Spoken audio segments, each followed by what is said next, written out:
I now come to my right and Ashenafi. What are the various role players doing to foster financial inclusion in their respective spaces?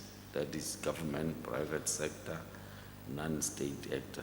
What are they doing to advance this, and what is working and what is not working?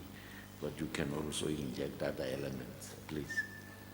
And also what you want to share with us. Thank you very much.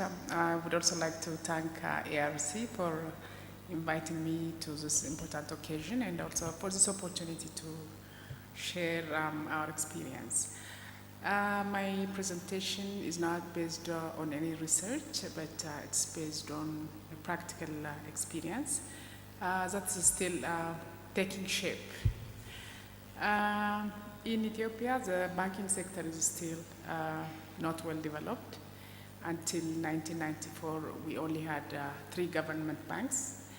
After 1994, 15 private banks were established.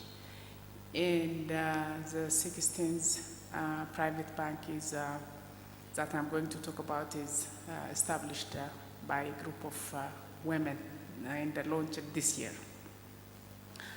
The bank that we have established is called Nat Bank, and the name Enat in Amharic means mom.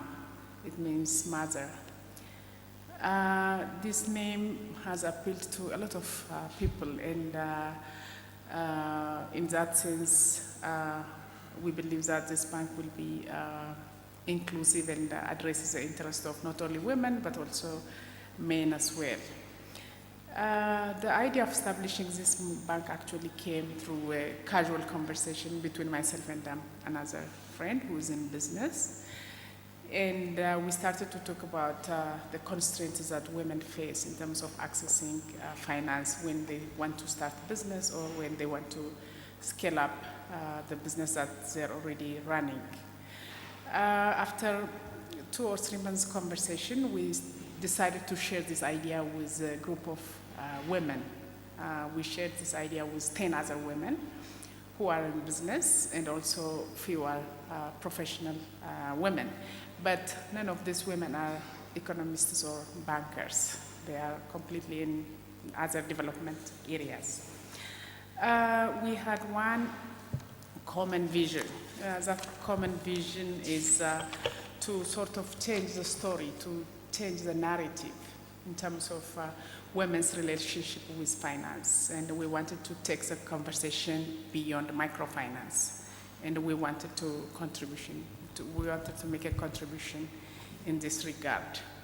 While we started this initiative, however, we faced some challenges. The first challenge being we could not even sort of articulate the objective,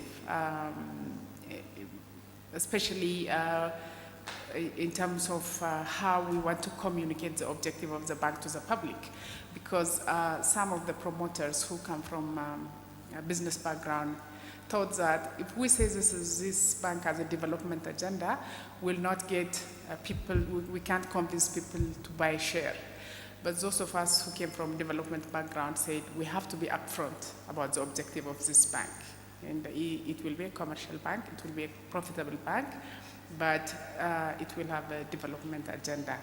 Finally, I think the issue sort of resolved itself. A related challenge was raising the required capital.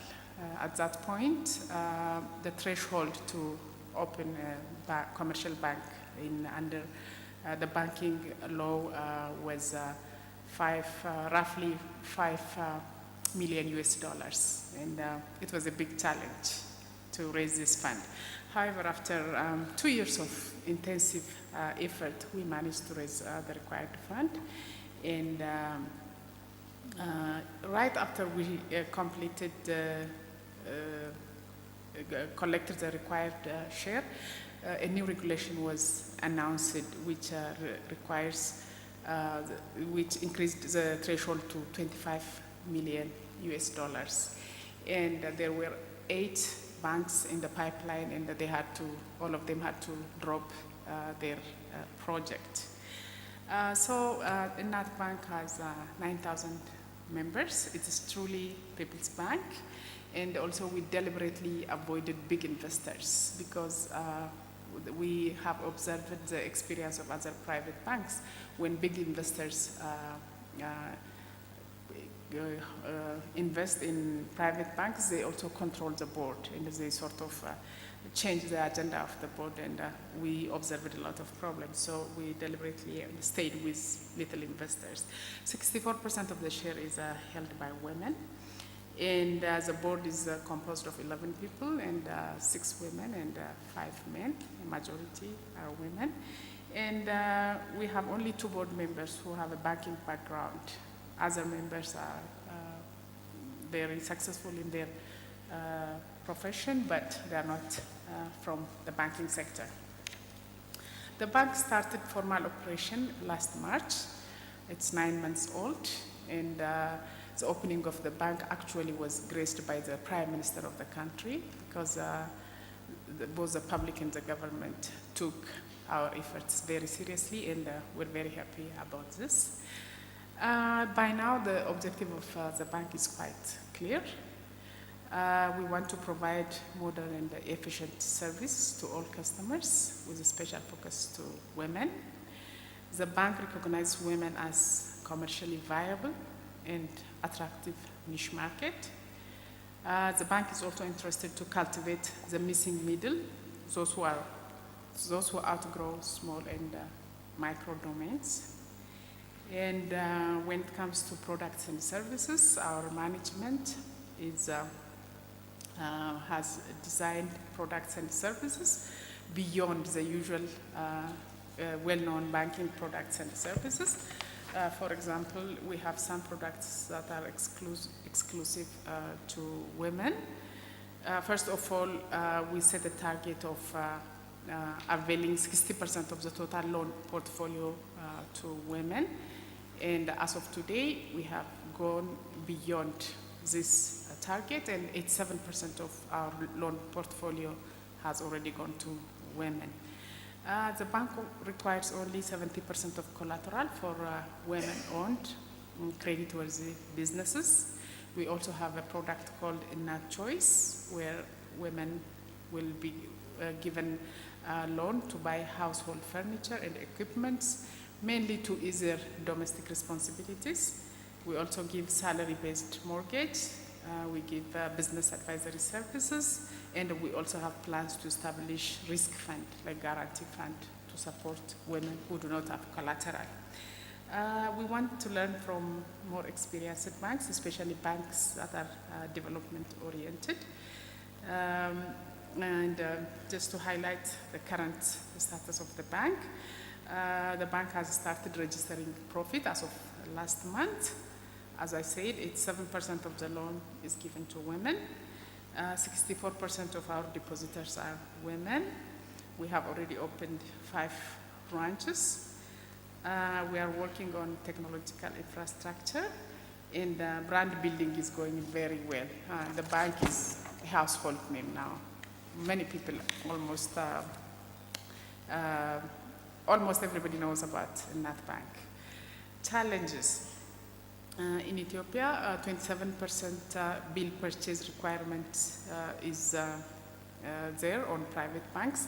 The government believes that banks should contribute to infrastructure building, which is understandable.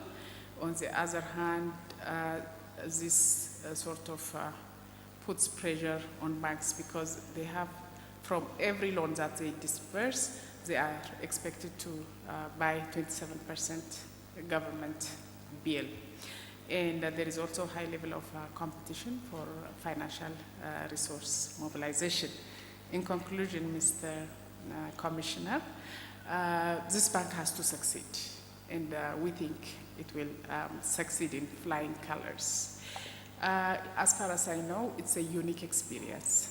This is an initiative that has no agenda other than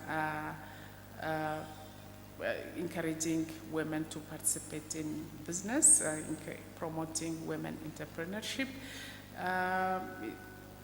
It's led by women, and as the initiative is unique because it's also not microfinance. In that sense, we think it will provide lessons for other countries as well. Initiatives like this can be tools and stepping stones for inclusive development. And as I said, I look forward to the feedback from this audience, and we want to learn further from more experienced initiatives as well. Thank you.